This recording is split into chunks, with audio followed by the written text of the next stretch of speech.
ओम गणेशाय नमः। हर हर महादेव। प्रेम से बोलिए मंगला गौरी माता की जय। भक्तों, श्रवण करेंगे श्रावण मंगलवार की प्रेत कथा। बहुत समय पहले की बात है। भारतवर्ष के दक्षिण दिशा में विदर्भ नामक एक समृद्ध राज्य था। वहाँ एक पुण्य आत्मा राजा राज्य करता था, जिसका नाम था देवकी रथ। राजा धर्मपरायण, न्यायप्रिय और प्रजा के हितैषी थे। उनके राज्य में किसी भी वस्तु की कमी नहीं थी। चारों ओर धन्य धान्य की वर्षा थी। सेना शक्तिशाली था। खजाने भरे पड़े थे। महल रत्नों से जगमगा रहे थे। लेकिन इन सब के बीच एक ऐसा दुख था जिनसे राजा और रानी के जीवन को भीतर से खाली कर रखा था। भक्तों, वो क्या था, आप बता पाएंगे? जी हाँ भक्तों, वह था संतानहीन का दुख, संतान का दुख। राजा और रानी के जीवन में बरसों बीत गए थे, पर कोई संतान नहीं हो रही थी।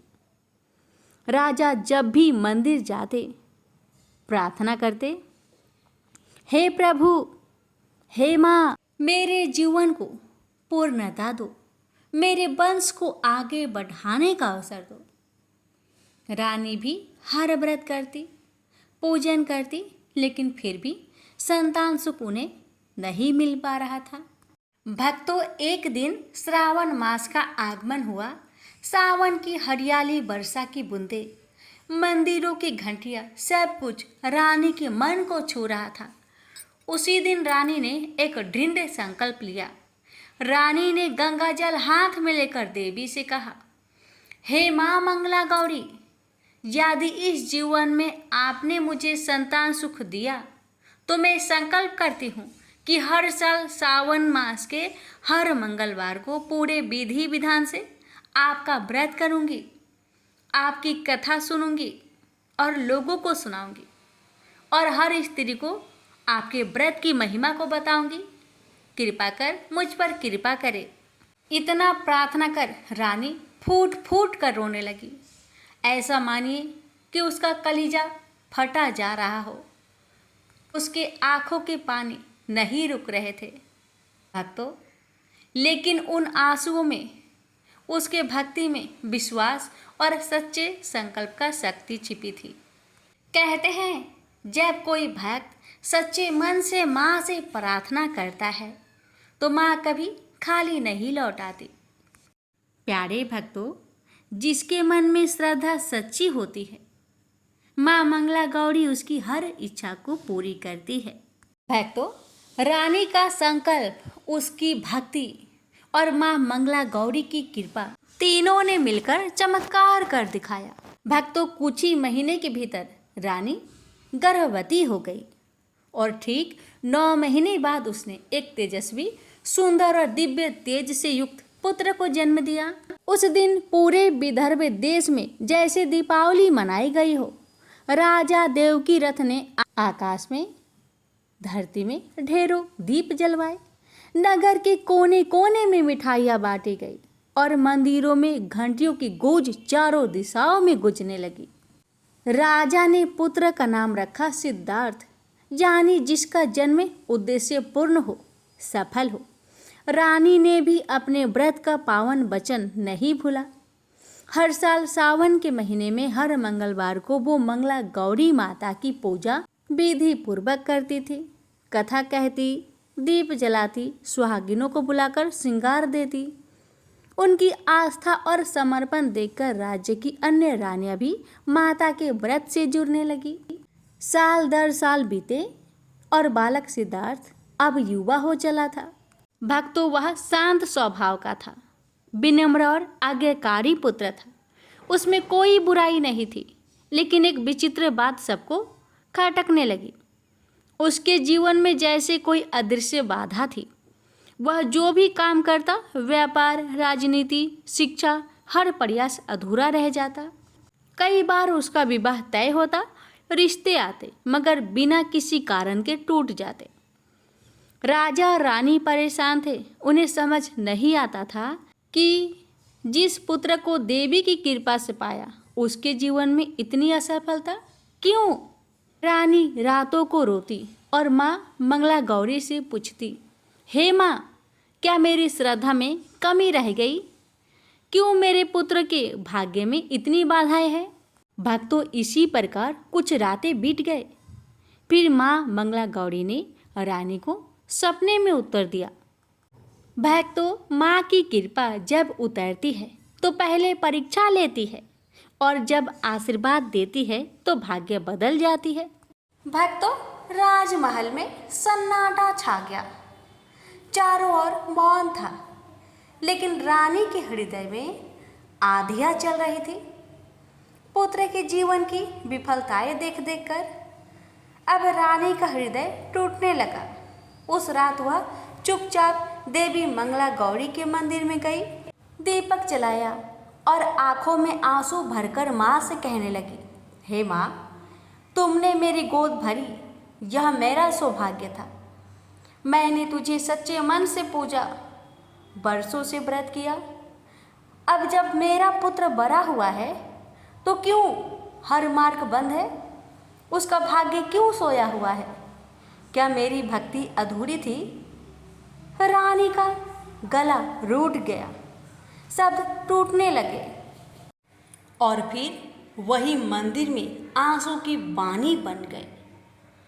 उस रात जब रानी अपनी सैया पर सोई तो उन्हें एक दिव्य सपना आया। सपना में स्वयं माँ मंगला गौरी प्रकट हुई। वो देवी तेज से दीप्त थी, जैसे चांदनी में सूरज का आलोक। माँ ने स्नेह भरे स्वर में कहा, हे रानी, तेरी भक्ति निष्कल है। तेरे व्रत ने मुझे प्रसन्न किया और उसी का फल है तेरा पुत्र। परंतु उसका भाग्य केवल इस जन्म का नहीं है। पिछले जन्म में वह एक घमंडी व्यापारी था। उसने कभी गरीबों की सुध नहीं ली, स्त्रियों का अपमान किया और अहंकार में डूबा रहा। यही उसके आज के जीवन में बाधा बनकर खड़ा है। ये सुनकर माँ रानी की आंखों से आंसू बह निकले। माँ ने आगे कहा, किंतु चिंता मत कर, तेरे व्रत ने उसे मेरा कृपा पात्र बनाया है। अब यदि वह स्वयं श्रावण मास के मंगलवारों को मेरा व्रत श्रद्धा से करे तो उसका भाग्य भी जाग उठेगा, जैसे अंधकार में दीप जल उठता हो। यह कहकर मां अंतर ध्यान हो गई। सुबह रानी की आँख खुली और हृदय भाव विभोर था। उसने सिद्धार्थ को अपने सपने की सारी बात बताई और यह सुनकर सिद्धार्थ की आंखों में भी एक नई तेज जाग उठी। वह बोला, माँ, यदि माँ स्वयं बुला रही है तो क्या मैं चुप बैठ सकता हूँ? और उसी क्षण उसी श्रद्धा के साथ सिद्धार्थ ने संकल्प लिया कि अब वह हर सावन मंगलवार को माँ मंगला गौरी का व्रत करेगा। भक्तों, भाग्य तो पूर्व जन्म से आता है, पर माँ की भक्ति से वे भी बदला जा सकता है। भक्तों, सिद्धार्थ ने माँ मंगला गौरी के वचनों को अपने जीवन का धर्म बना लिया। जिस पुत्र के भाग्य में विफलता की रेखाएं थी, उसी ने अब श्रद्धा से सावन मंगलवार का व्रत शुरू किया। पहले ही मंगलवार को एक अद्भुत चमत्कार हुआ। जिस व्यापार में वर्षों से घाटा हो रहा था, वहां अचानक लाभ होने लगा। पुराने ग्राहक लौट आए, धन की वर्षा होने लगी। लोग कहने लगे, ये वही सिद्धार्थ है। दूसरे मंगलवार को वर्षों से चल रहा एक बड़ा न्यायिक मुकदमा जो झूठे आरोपों में फंसा था, राज्यसभा ने सिद्धार्थ के पक्ष में निर्णय दे दिया। राजा स्वयं आश्चर्य में पड़ गए। तीसरे मंगलवार को जब सिद्धार्थ माता की पूजा कर रहा था, तभी एक उच्च कुल की गुणी और सुंदर कन्या का प्रस्ताव आया। यह वही कन्या थी जिसे एक से बढ़कर एक राजकुमार ठुकरा चुके थे, पर माता की प्रेरणा से वह स्वयं सिद्धार्थ को स्वीकार कर चुकी थी।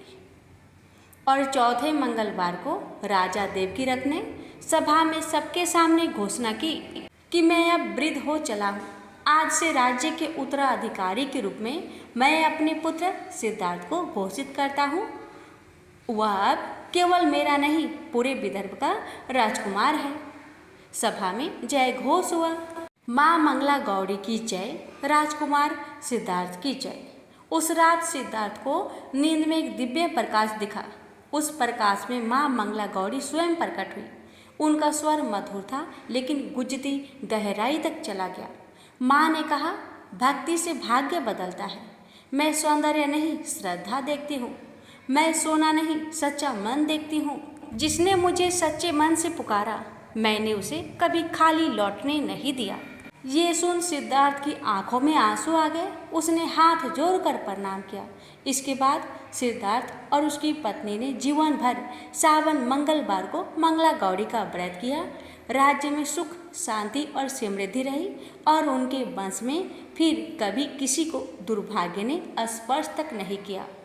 भक्तों, तो आपने सुनी माँ मंगला गौरी की यह पावन कथा, जिसमें भक्ति, तपस्या और विश्वास के बल पर एक दुर्भाग्यशाली जीवन कैसे सौभाग्य में बदल गया। यह केवल एक कहानी नहीं, यह एक सीख है कि यदि मन में श्रद्धा हो तो विधि भी साथ देती है और माँ भी कृपा बरसाती है। इस कथा को सुनने मात्र से सौभाग्य की प्राप्ति होती है। कुंवारी कन्याओं को योग वर मिलता है। विवाह में आ रही अड़चनें दूर होती है और जिनका जीवन दुखों से भरा हो, उन्हें नई राह मिलती है। जो स्त्रियां इस कथा को श्रवण करती है या सावन मंगलवार को व्रत करती है, उनका दाम्पत्य जीवन सुखमय होता है। घर में लक्ष्मी जी का वास होता है और माँ मंगला गौरी उनके जीवन से हर प्रकार की दरिद्रता, कलेश और अशांति को दूर करती है। हे माँ, जैसे रानी को संतान सुख मिला, जैसे सिद्धार्थ का भाग्य चमका, वैसे ही आप हम सभी की हर मनोकामना को पूर्ण करें। जय माँ मंगला गौरी। एक गांव में एक बुढ़िया माई रहती थी। बुढ़िया माई का एक बेटा था जिसका नाम भोला था। उसकी एक सुंदर पत्नी थी, रूपा।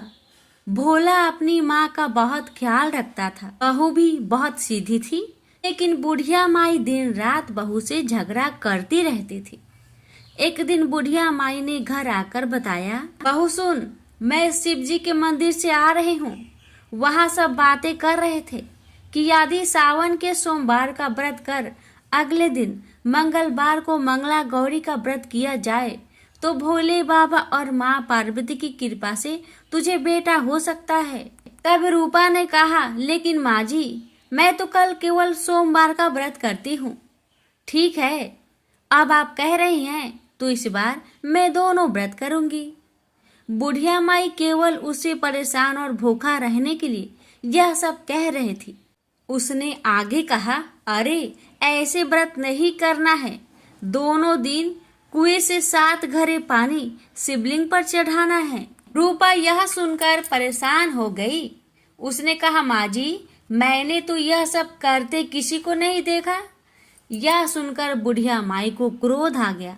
उसने कहा, मैं झूठ बोल रही हूँ। यह केवल संतान प्राप्ति का उपाय है, तो तुझे करना ही पड़ेगा। यह सुन रूपा चुप हो जाती है। कुछ दिन बाद सावन शुरू हो जाता है।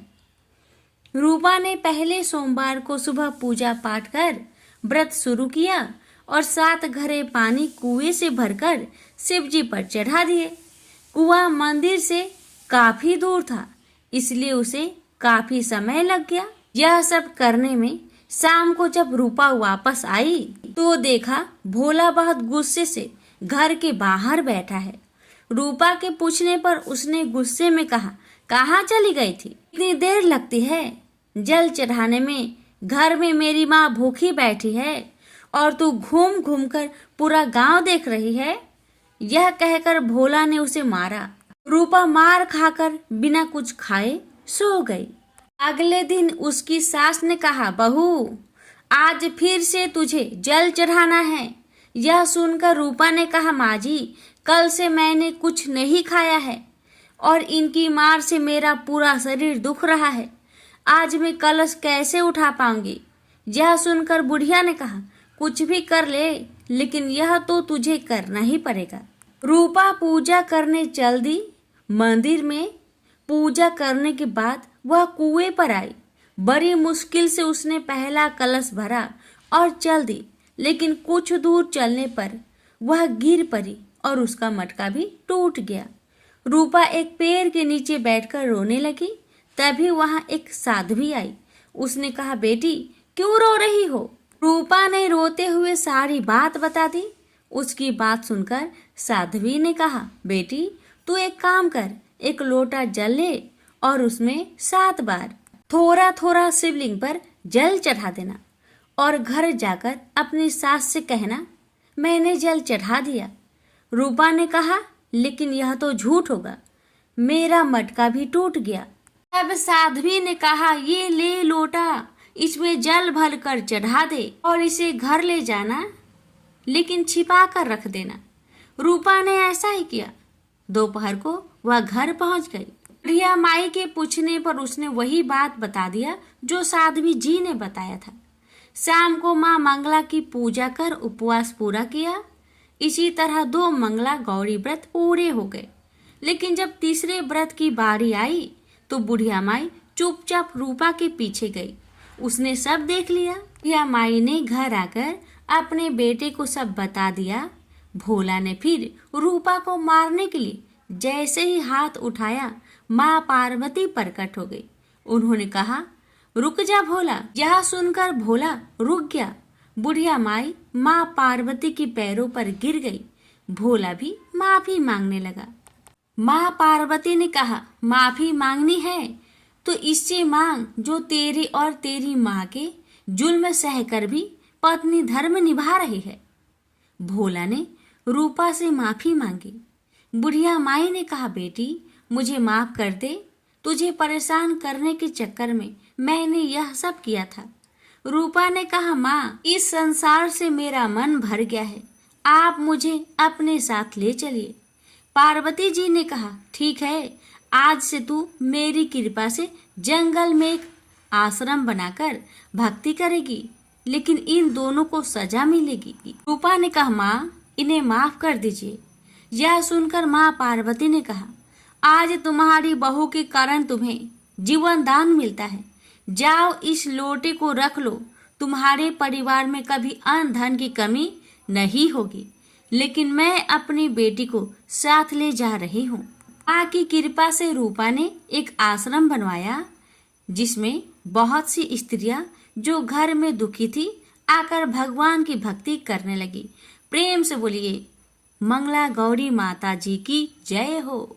माता आपकी कथा कहने वाले, सुनने वाले, होकार भरने वाले सभी भक्तों पर अपनी कृपा सदा सर्वदा बनाए रखना।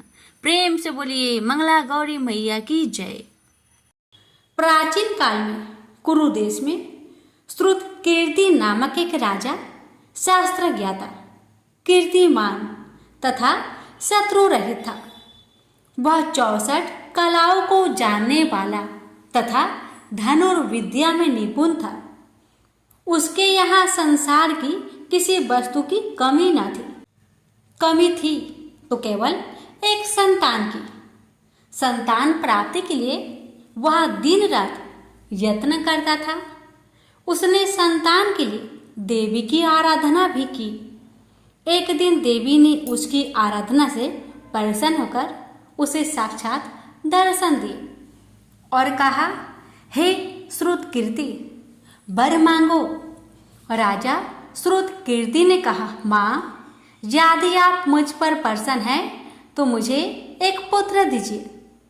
आपकी कृपा से मेरे यहाँ धन्य धान्य आदि किसी चीज की कमी नहीं, बस एक कमी है तो पुत्र सुख की। इसको छोड़कर मेरे यहाँ सब आनंद है। राजा के ऐसे कहने पर देवी मुस्कुराई और उन्होंने कहा, राजन तुमने एक दुर्लभ वस्तु की याचना की है, फिर भी तुमको पुत्र मैं अवश्य दूंगी।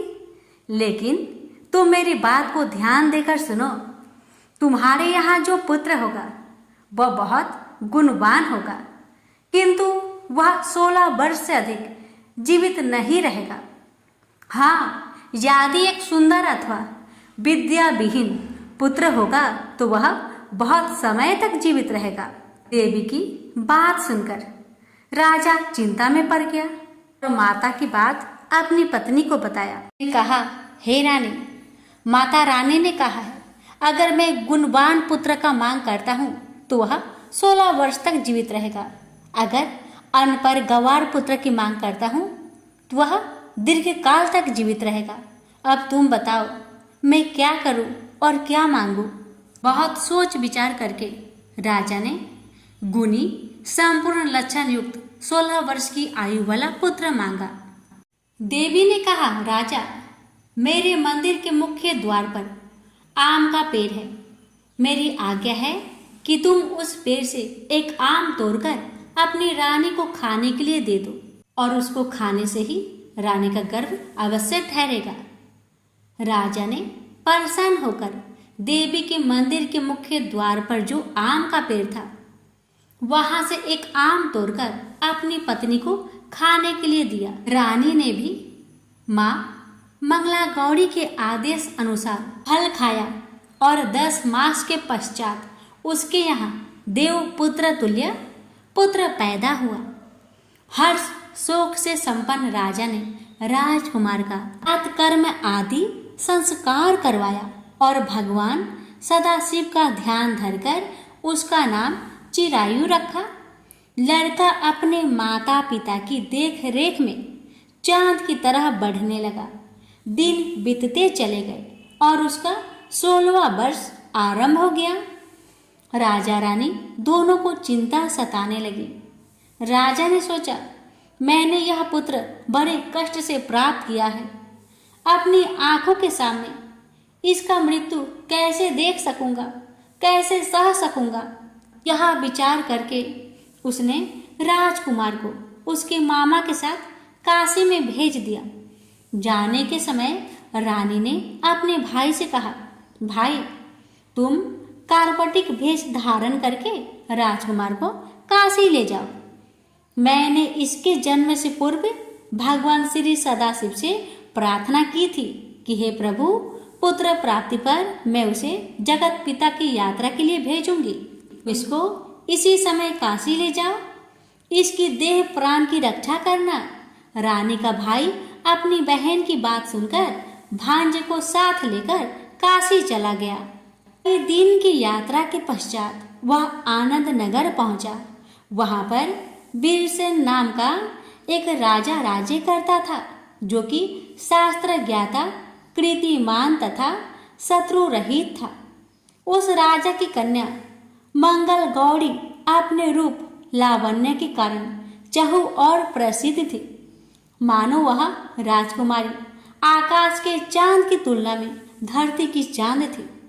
जिस समय राजकुमार चिरायु तथा उसका मामा आनंद नगर में शहर से बाहर के शाही बगीचे में पहुंचे, उस समय राजकुमारी मंगल गौरी अपनी सखी सहेलियों के साथ खेल रही थी। राजकुमार चिरायु तथा उसका मामा खेलती हुई लड़कियों को देखने लगे। खेलती हुई लड़कियों में से एक ने क्रोध में भरकर राजकुमार को गाली दिया। बालिका को क्रोधित और दुर्वचन कहते देखकर राजकुमारी ने उस बालिका से कहा, हे सखी, तुम गाली क्यों दे रही हो? तुम दुर्वचन क्यों कहती हो? मेरे संग अयोग्य वाणी बोलने वाली कोई भी स्त्री नहीं है। देखो, मंगला गौरी के प्रसाद एवं मंगला गौरी व्रत के प्रभाव से मेरे हाथ से जिसके माथे पर चावल गिर जाए, उसके साथ मेरा विवाह हो जाने पर यदि वह थोड़ी आयु वाला है तो भी चिरायु हो जाएगा।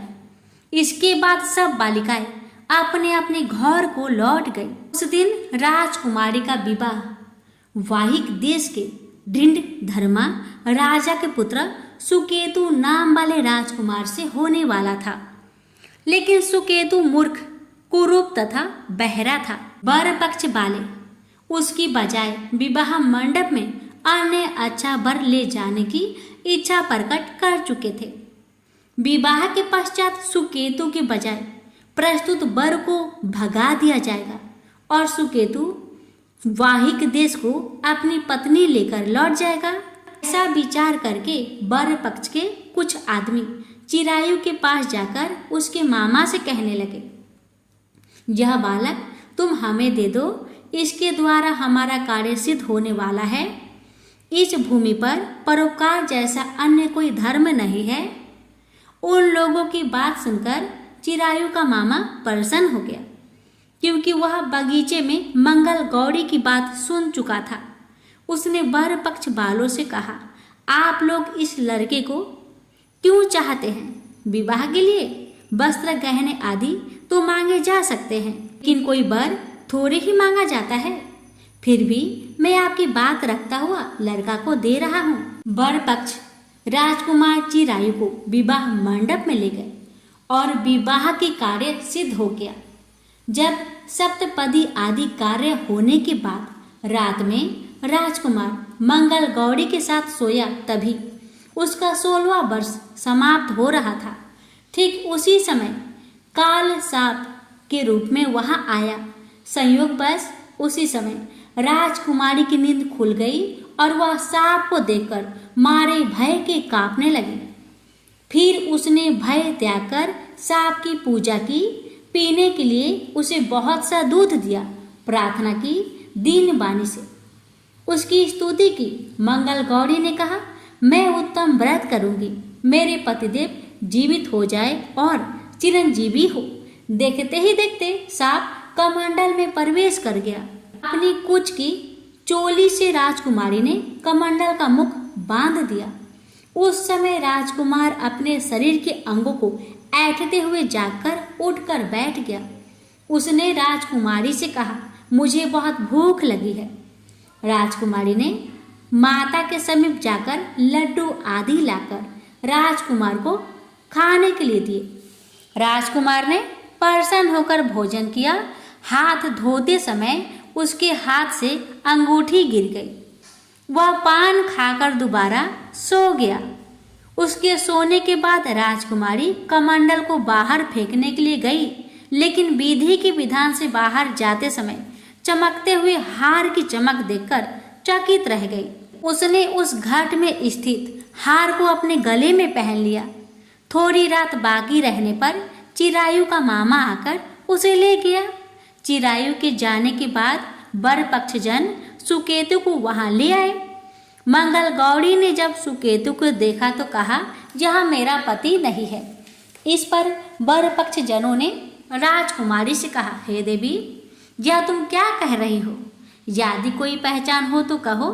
मंगल गौरी ने कहा, रात को मेरे पति ने जो मुझे जराऊ हार दिया है, उस हार के रत्नों की सुंदरता यह बताए, यह कोई अन्य ही है।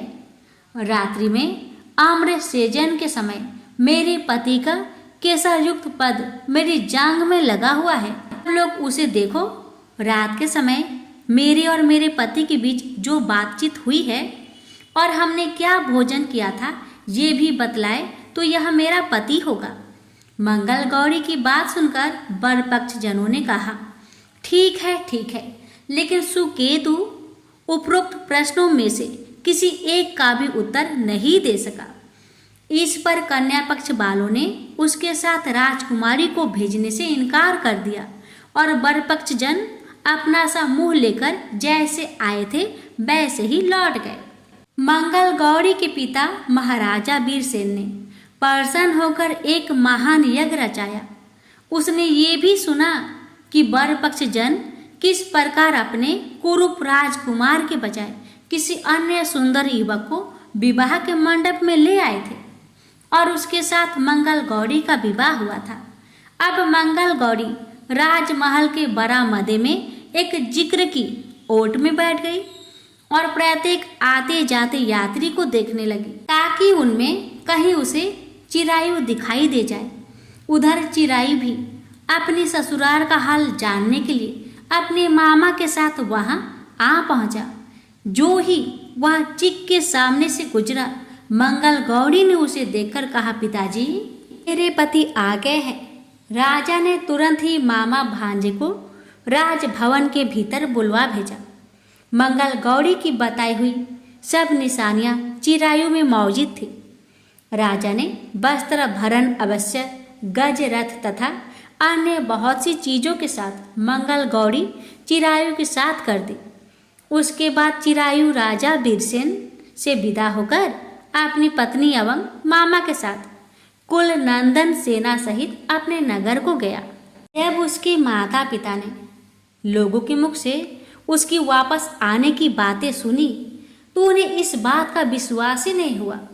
वे बड़े हैरान हो गए और सोचने लगे, लो, भाग्य के विपरीत कैसे हो सकता है। वह अभी यह सोच ही रहे थे कि राजकुमार चिरायु ने माता और पिता के चरणों में प्रणाम किया। माता ने उसका सिर चूमा और उसके आनंद का कोई पारावार ना रहा। फिर उसने पुत्र वधू को अपनी गोद में बैठाकर उससे सारा हालचाल पूछा।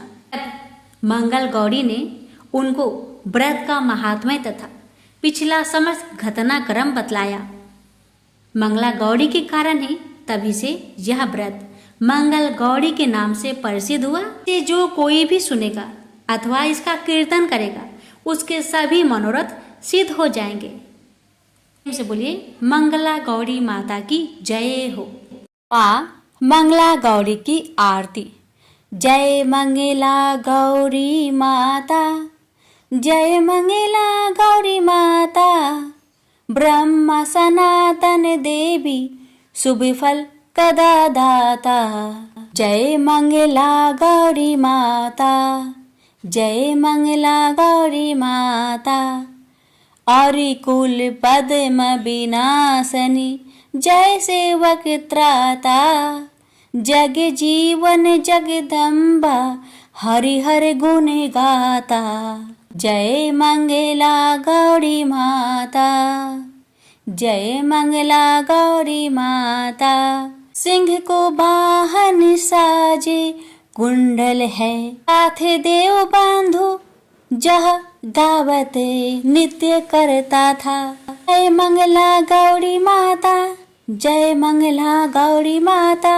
सतयुग शीश सुसुंदर नाम सती कहलाता।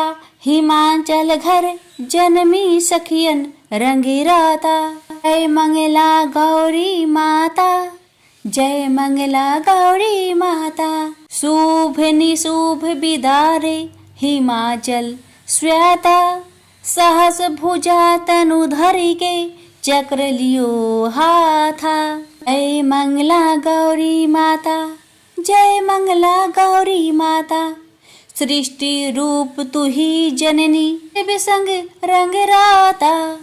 नंदी भृंगी बिन लाही तारा मद माता। जय मंगला गौरी माता, जय मंगला गौरी माता।